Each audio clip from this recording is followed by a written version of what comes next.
Hello, everyone. Welcome back to a new episode of our Naiz Podcast. My name is Borja Cembrero. I'm the CEO at Naiz, and today I'm super happy to have one of the guys that has been a mentor to me and slowly becoming a friend, who is Javier Fernández Poyo. Javier, how are you? I'm very fine, very happy to be here. Thanks for the invitation.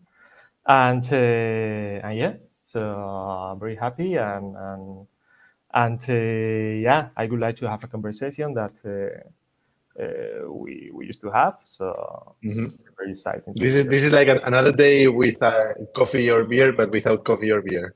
Uh, Exactly. just a screen.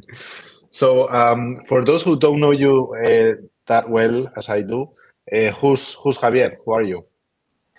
So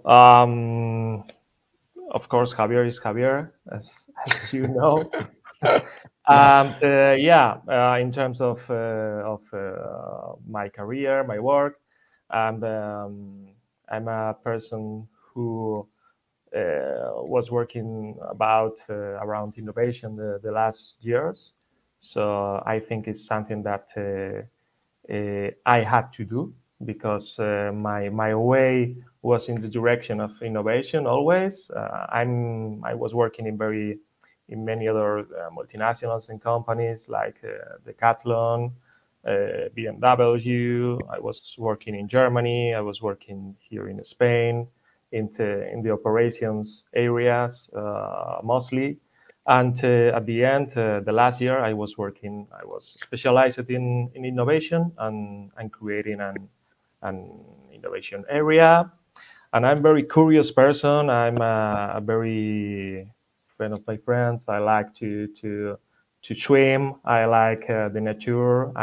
My family are from Ibiza. I'm from Madrid. I'm original from Madrid, and I think this mix between Ibiza and Madrid has something to Yeah, do in my career. Yeah, of yeah, course. yeah. Amazing combination, by the way. Amazing combination. Yeah. It's very extreme combination. Okay, so as you can imagine, we're going to be talking about innovation, which is probably one of the hot topics nowadays in the fashion industry, but it's always been like part of the core of the industry. Like if there's an industry that has been nearly like obliged to innovate, it's probably fashion, no? So as you've said, Javier, you've always been like in the corporate side of innovation, BMW, Decathlon, Desigual, those are not small companies. But you've always been like in contact with technology, like an environment that changes super fast, close to like startups like Nicefit, which we are like crazy by define, right? Like by definition. So how do you mix those worlds, no? Like Ibiza and Madrid, corporates and startups. So how do you mix those two worlds? Yes. So I think because my character uh, make me um, make it possible to be between this difference and solve different worlds. Yeah.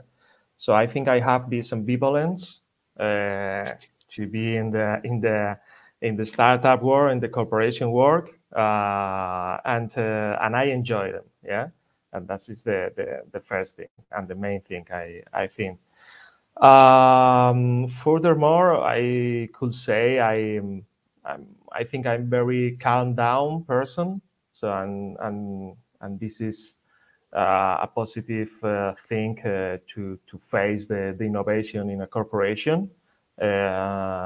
And I think a very comprehensive person, empathic, and sometimes if you are between these two worlds, you have to be always a little bit playful, yeah, Mm.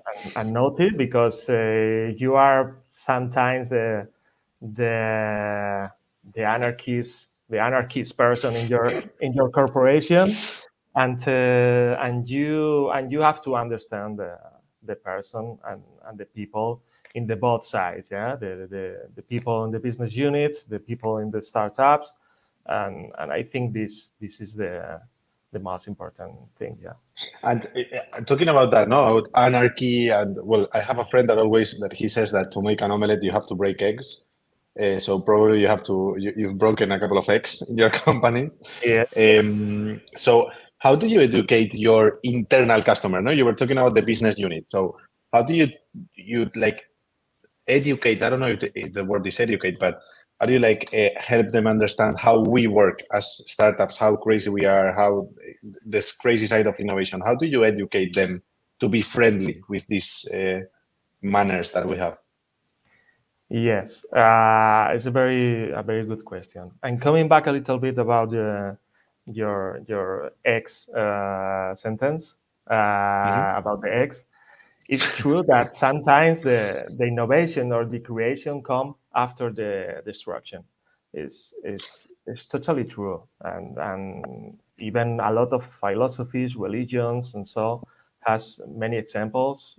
The Big Bang is an explosion and comes before the creation of the universe.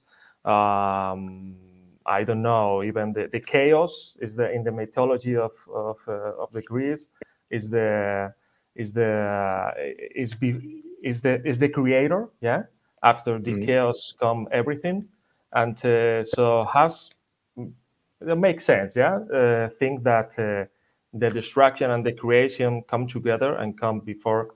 And before the innovation come a little bit the distraction, but it's very important to be very sensible about very sensitive about this distraction into the corporation, because you cannot destroy. Yeah, Corporation, it's about status quo. So exactly that's way. So the first thing that you have to do, I think, in the corporation to educate.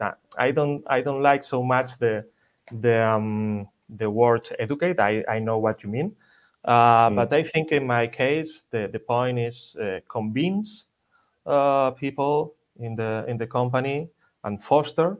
So it's convince and foster, and even we could say the sentence learning by doing. Yeah. I always have in mind when I try to get the confidence of my colleagues in the corporation is trusting by doing. Yeah. When you put in practice this kind of things, I think with for example with activities, with workshops, with a lot of things, sometimes trying to understand in a lunch or something like that. Trying to understand your college, the business units, the problem of the business units, the problem that maybe a director of business units has, or a manager when some employers are not are in leave or something like that. You have to understand, yeah, and then trusting by doing is my mantra in this way, yeah, and of course, in trying to transmit that, and this is always also for the startup, trying to transmit that your success is my success, yeah. This is like that. Yeah, because my next question was going to be, and how do you like help the other side? No, because startups we are like sometimes like the the guys that come in breaking stuff, and we don't understand sometimes why things get so I wouldn't say slow, but so like process based inside corporations when we try to relate with them. So how do you help the other side of the table? So us. Yeah. So it's I have to say with the other side and with the startup side, it's a very exhausting work. Yeah? So innovation. I was thinking of your sleep, right? Like for some months. Yeah. So, Oops. sometimes sounds very very trendy, fancy, and so, but innovation is hard. So before take innovation responsibility, you have to understand and think about it that it's very exhausting, because you are always in the, I don't know how to say in English, the tight rope. Yeah. You are always like in taking this balance between one side and the other, but your side, your natural side, is a corporate side, yeah, because your salary comes from the corporate side. But you know inside of you, that you have to risk a little bit, and you have to put a little bit pressure to the core business if you want success with the other side. Yeah. How we could do that? So, yeah, I think that the most important thing, and in my case, is something very natural, is being transparent, yeah, and being confident, and try to get this trust between the startup and you. So in my case, I always have the position to understand and to sit each other and say very transparently, okay, I understand what you want. You want to sell. You have to validate, and you want to validate your product.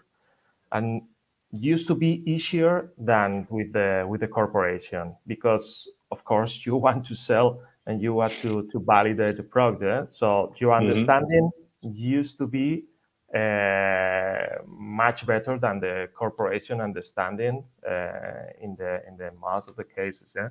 But yet, I think being natural and transparent is the first thing you have to show to the startup, to indicate and to drive the direction that we have to take, to run together to gain and to get the success.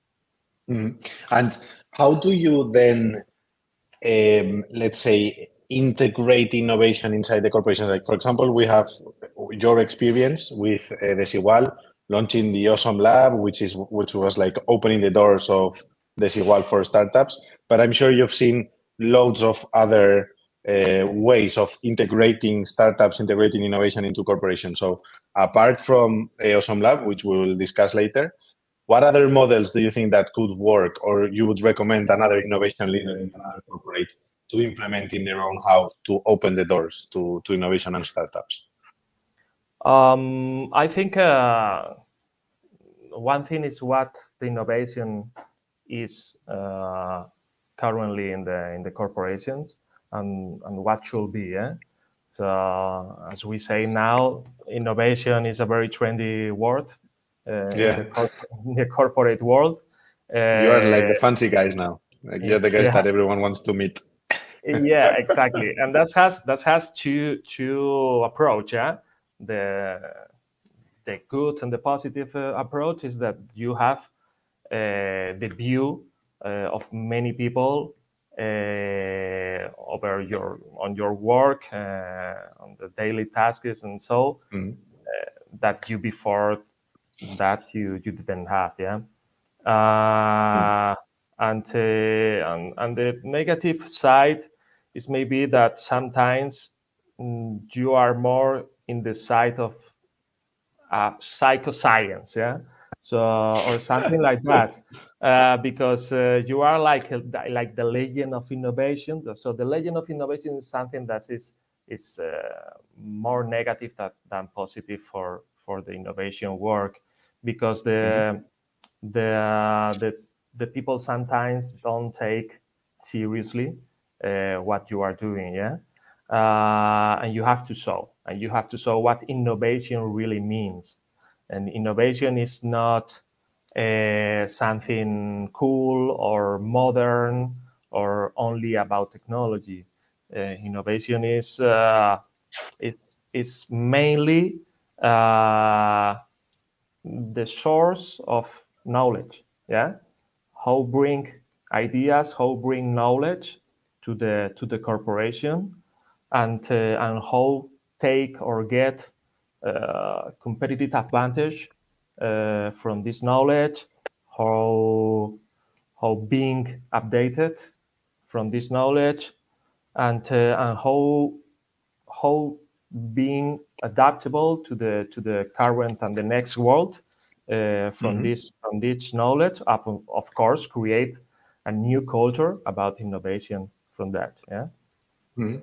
And as we were also discussing about breaking stuff, no, I believe that this is my view because I don't have experience inside corporations, but I believe that in the startup world we have like a even like hunger for failure sometimes, no, hunger for when things go wrong, because that's when you usually learn a lot. But what do you do when things go wrong inside a corporation and innovation is in the middle? Yeah, yeah. Well, this is the first rule in innovation, that the things is gonna fail. So you have to take that You're gonna into break the account. egg. Yeah. Because well, for example, in my case, at the beginning when I was creating a new innovation area in a company, I always went with a mantra with me to the meetings, to the conversations, always. And this mantra was, okay, I'm the innovation guy. I'm here and I'm here to help you, to support you with new ideas, to explore. But don't worry, I'm gonna not tell you how you have to do your work. So don't worry about that. I'm not gonna be this guy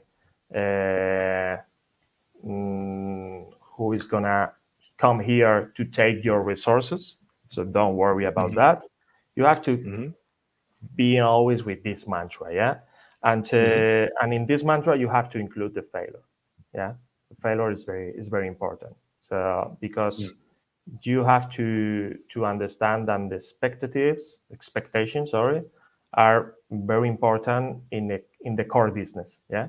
In the core business, expectations are very important because the core business is all about results, and the innovation is not only about results, and this way sometimes the gravity control from the core business to the innovation is very strong, and you have to run away from this gravity control, always explaining this mantra and with many other mechanisms. Yeah, but about the failure, your question.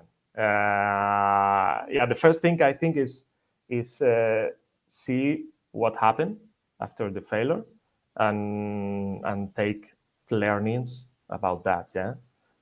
I think this is the first thing that we have to say, we have to do. But do you feel, sorry that I interrupted, but do you feel that you have like only one bullet? Because that's like what I feel from the outside, that in corporations you have like one bullet. You cannot fail, no? It's like you can shoot once, twice maybe, but not three times, no? Do you have that feeling? No, I don't have. I No? try Okay. to I Good try news. to make understand others that we can fail many times. The things is the point is sometimes, in my case, the fail is not dramatic, but sometimes the fail for others is very dramatic. Yeah, and sometimes you have to leave some space in the time, yeah, to try again. That's the only point, to make understand others what we want or whatever about this solution, and sometimes you have to know how say bye, yeah, how say goodbye to some solutions, but saying bye is not forget, and this is very important.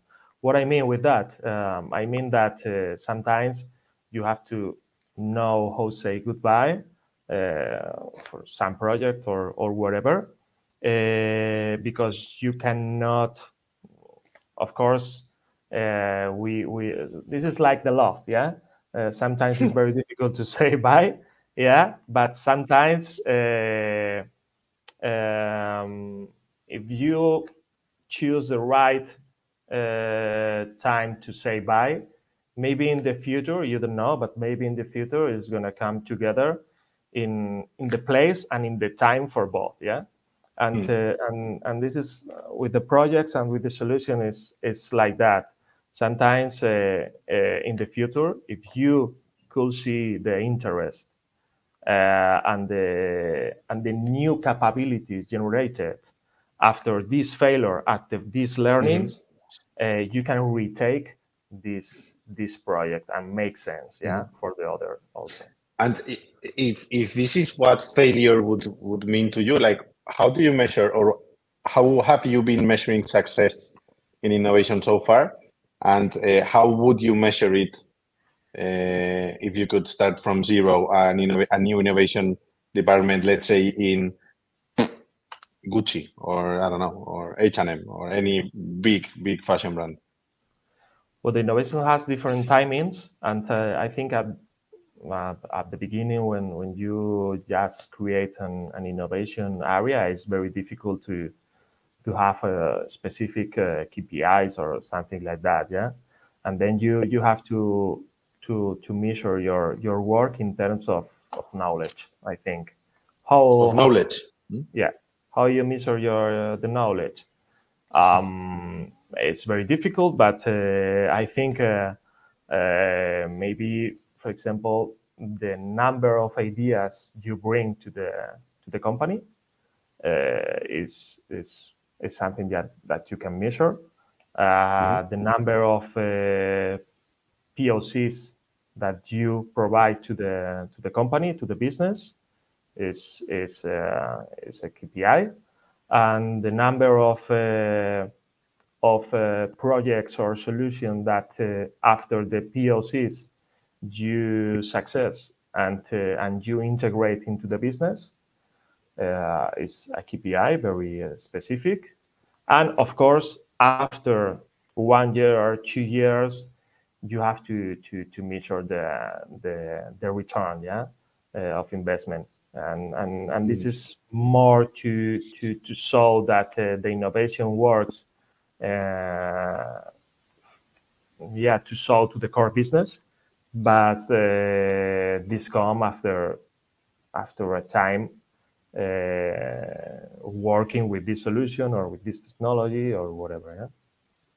Yeah, because looking into like the P&Ls of companies, it's a kind of I don't know if the word is funny, but it's innovation. It's always like a center of cost, which never brings back value. No, like there's still no bravery in corporate saying, okay, but this source of revenue, I'm gonna like not only input costs here, but also the revenues generated through this company that we're working with, and it's helping this business unit. Part of it is thanks to innovation, no? So you should be taking some credit over this. So do you think we will be changing this mentality on innovation is like a basket where I put money and I just close my eyes because I know it's gonna burn? Do you think this is gonna change inside the management in corporations? Yeah, I think it's gonna change, and I think used to change, but after few years with an innovation department or something like that, because it's very difficult to touch, and as we say before, maybe you integrate a solution and you don't have any results after 1, 2, 3 years. 2 or 3 years, and trying to prepare the core business to see this kind of results or expectations is very hard, because you have to keep the tension, you have to keep this innovation approach 1, 2, 3 years, and it's very difficult. So you have to go with this mantra, with the mantra I told you many times, with a lot of activities, with a lot of things around the culture of the company, until you get these results. So it's very hard. And I wanted to ask you about one of your babies, let me call it like this, which is the accelerator, the awesome lab that you launched in Desigual, because there's loads of like corporate companies moving towards opening their own acceleration program, POC program, acceleration plus investment or direct investment. There's like different ways of doing this. So Do you think this is a trend, or do you think this is something that is coming to stay inside the corporate world? I think it's gonna I think it's gonna stay. Yeah, but we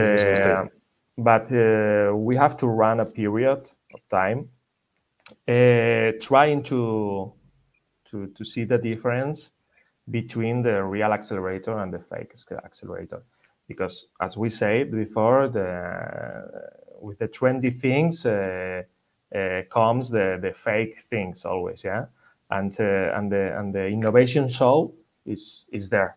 We have to say, we have to be honest, and is there. The flashes and lights. Yeah, exactly.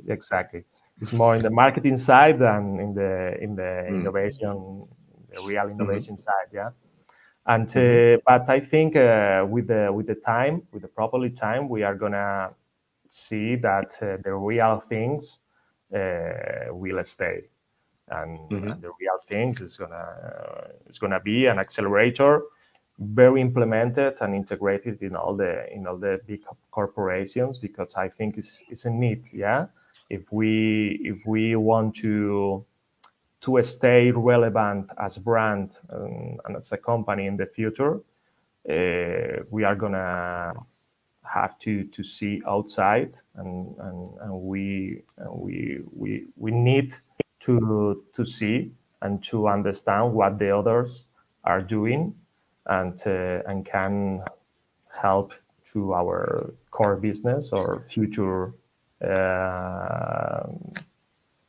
companies. But go into the details. If you would be like, just imagine like the new board members of Inditex are listening to us, hopefully, and you would recommend them what to do regarding these acceleration options, let's say, no? Would you go for a like POC kind of acceleration? So let's try out your technology and let's create like labs. Or would you go for like more like on a direct investment on the companies, on the startups, so that you can become closer to the startups? How would you handle this?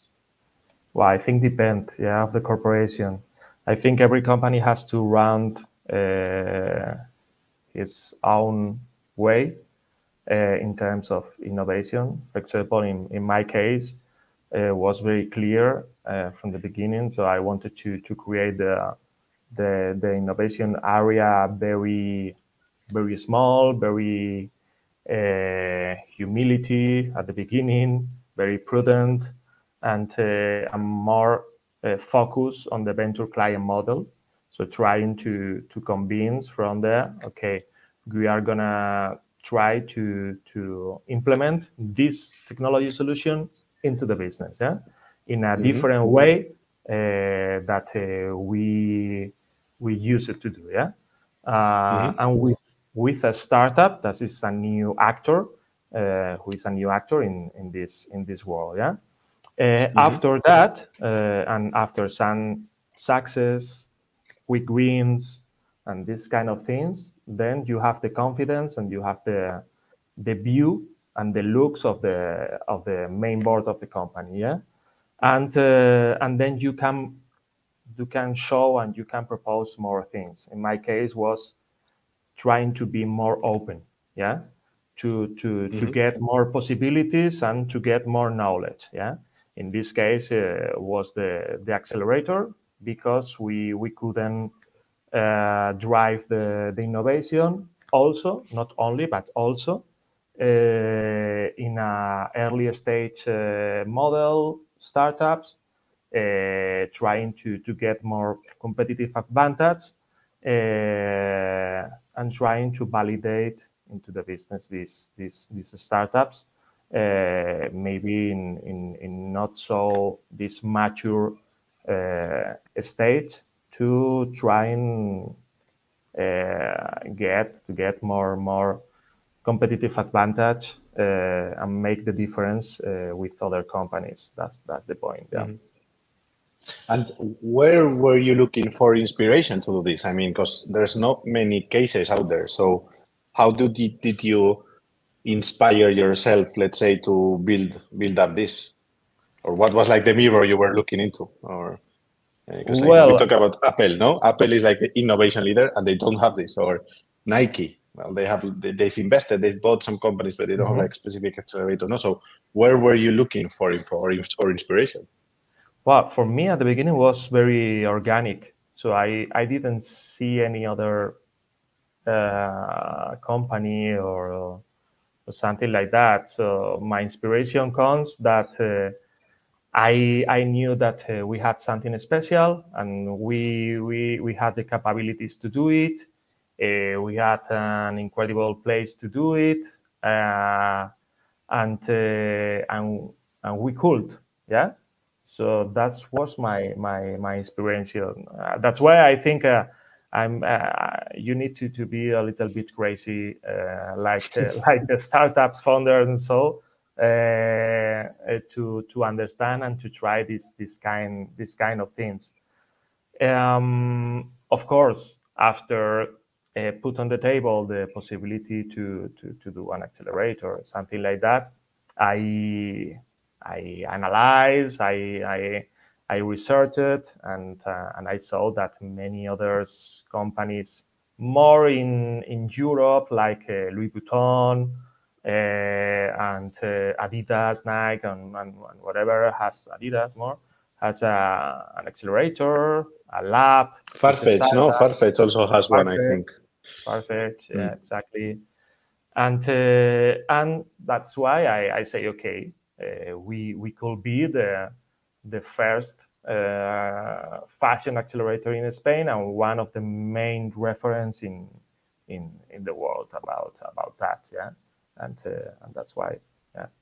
Yeah, because now Mango followed, for example. No? Mango launched recently its own acceleration program with also like direct investment in companies and stuff like that. So yeah, exactly. In our case, we have not the investment so directly like Mango, for example, linked to the project.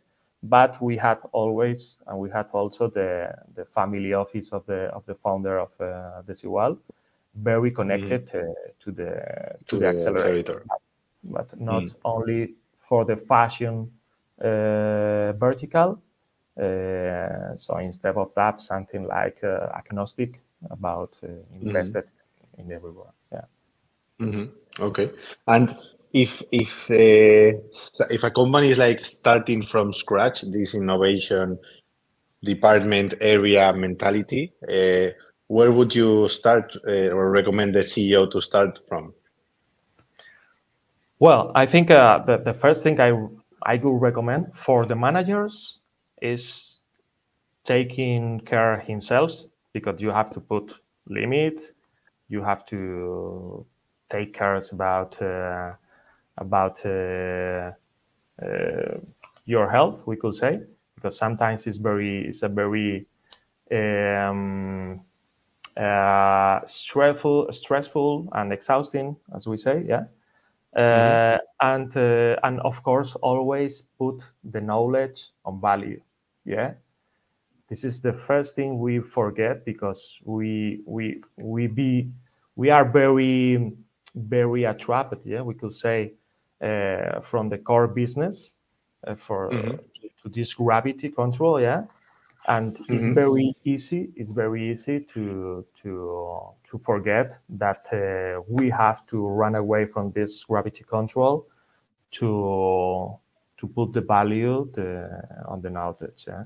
I think this is the first thing, and the humility. I think you have to practice the humility very often, and it's a value that you have to make stronger for sure. Yeah, this for the managers, and so for the CEO, I think the first thing I will recommend is put a CIO next to you in the C-level.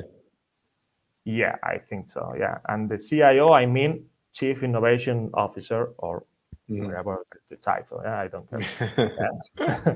But I think it's one of the person with a most important strategic view and landscape of the company that you could have next to you, and with the real things, and it's a person that is a person not in the gravity culture of the core business, so you can have many other opinions, very different and very real from this kind of persons. And the other things I will recommend to the CEO is putting putting the knowledge, we could say, as the main patrimony of the company.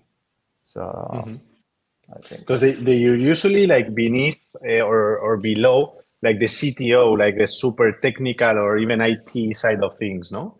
In many companies where I've seen like innovation managers, heads of innovation, who were like on top had the CTO or these kind of roles, which usually are in the end super operative. Like they become more managers of the daily business instead of managers of the future business, right? That's correct on your view also. Yeah. I think one of the things that should do the company right now is have two hands, the exploratory hands and the operative hands, and this is practice this ambidextria. I think is one of the secrets of the success in the future. I think we are still away from that, at least in Spain. I'm seeing loads of companies also outside from Spain, in the US especially, with dedicated innovation teams that are not as satellites anymore, no? That they are inside the decision-making processes, not just a satellite where you consult on Fridays because you have no meetings, no? Which I'm happy about, because I truly believe that this is a must. Do you think that after COVID your roles changed, that you are more relevant inside companies because everything was shaken and suddenly innovation is like, okay, we have to be ready for the future and it's going to change again for sure? Do you think that COVID helped innovation? Yeah, I think somehow? So. Yeah, and somehow, some way. I think so, because the COVID was like a slap of reality. Yeah, it's like that. And I think many traditionals point of view thought about any other ways how to do in the company. But the thing is that we have a very short memory, and True. and True. sometimes we forget very, very fast, and my feeling is that sometimes, in some cases, we are coming back to the traditional positions, because it's more comfortable, it's not so risky, and that's why the innovation area has to be there to make this push and this pressure to make a little bit movement into the basis of the company. Agree. And we are coming closer to the end, and I wanted to ask you, what about you as a person? What's on your roadmap now? What craziness do you have in your mind, and what are like the challenges you see that are appealing in the market in general, and to Javier in particular? Well, this is one of the most difficult questions. That's why I always leave it for the end. Like, it's like this sentence of, I think, I don't know, this Socrates of Seneca, that I only know that I have no idea, or something like that. But yeah. So I right now I'm working in some like as advisor in some startup, with some specific project here or there, and my objective right now, I do love to do, because it's my own objective, is publish a book, I would like to do about innovation, but not only about innovation. I think it's a little bit deeper than only innovation. And the other thing is I'm trying always.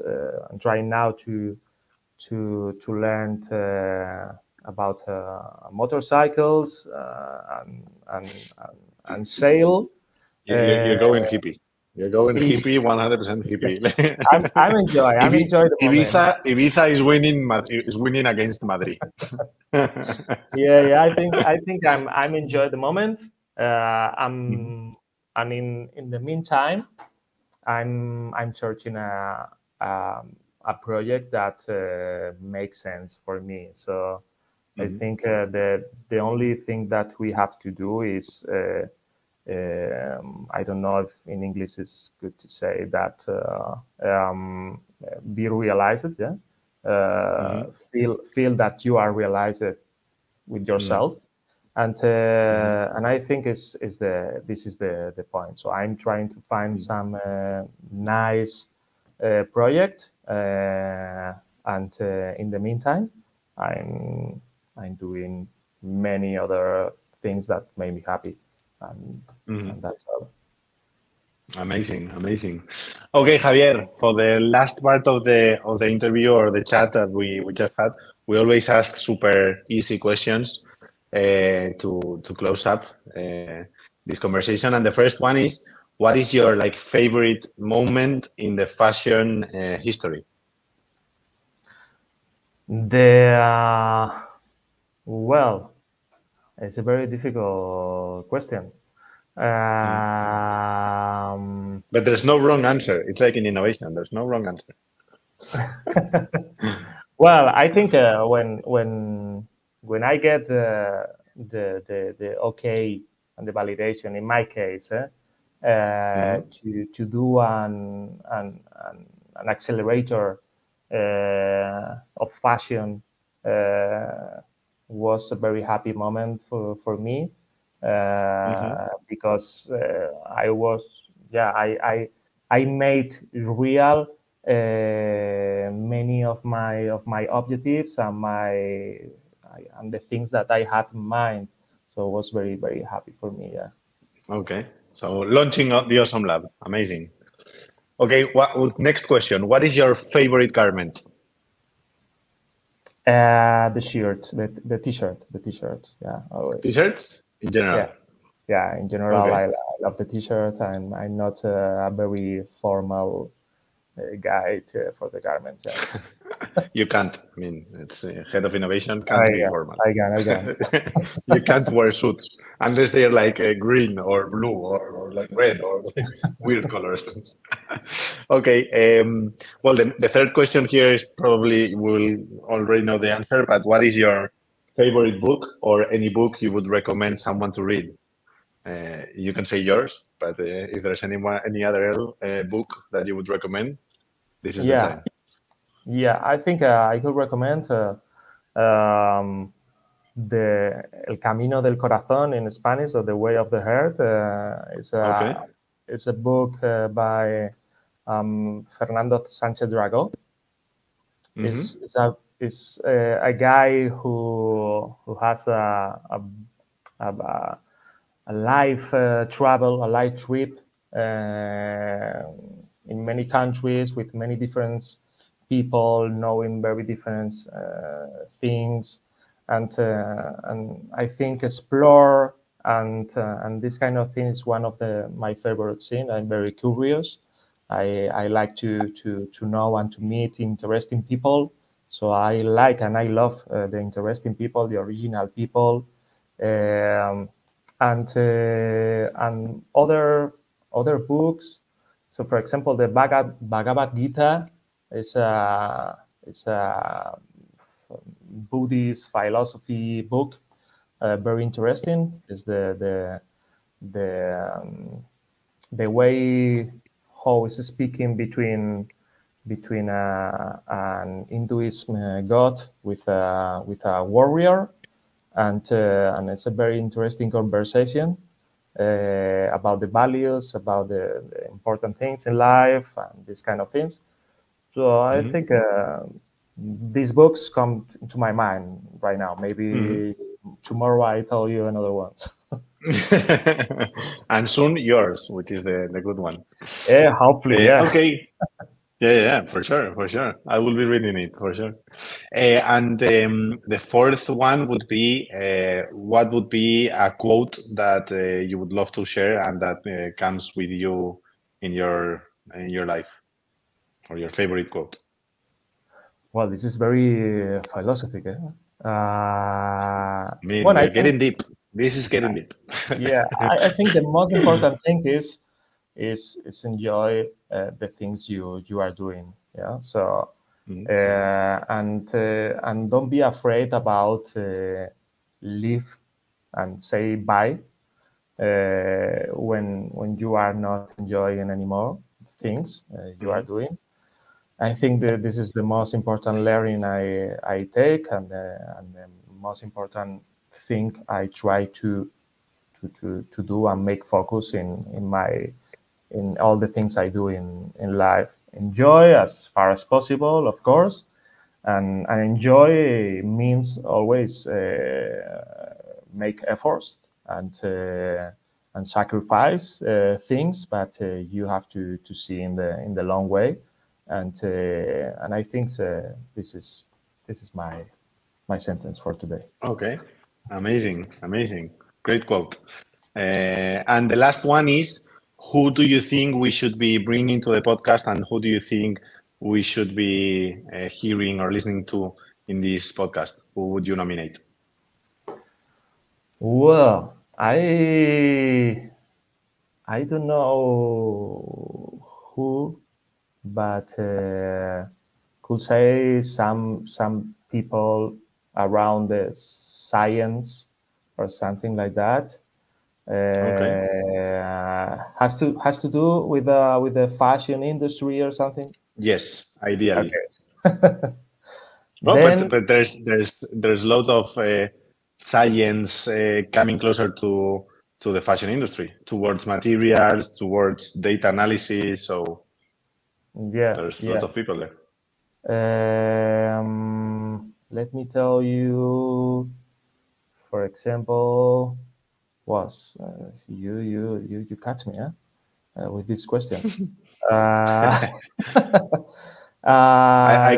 can get the answer as someone coming from the science background that is working now in the fashion industry, and we will look for that guy or that girl. I think will be very interesting question. A very interesting topic. Topic. Yeah. Amazing. Science, Amazing. fashion, innovation. Okay, I will tell you if I have look for someone. Okay. Here in mind. Okay. We'll put it in the comments. 100%. Okay, Javier. Again, thank you very much for your time. As always, it's a pleasure listening to you. I could stay here for hours, and now it's your time to say goodbye. Thanks to you. It was a pleasure to have another conversation with you, and hopefully more in the future. Okay, thank you, Javier. Take care. Bye-bye. Bye-bye. Ciao.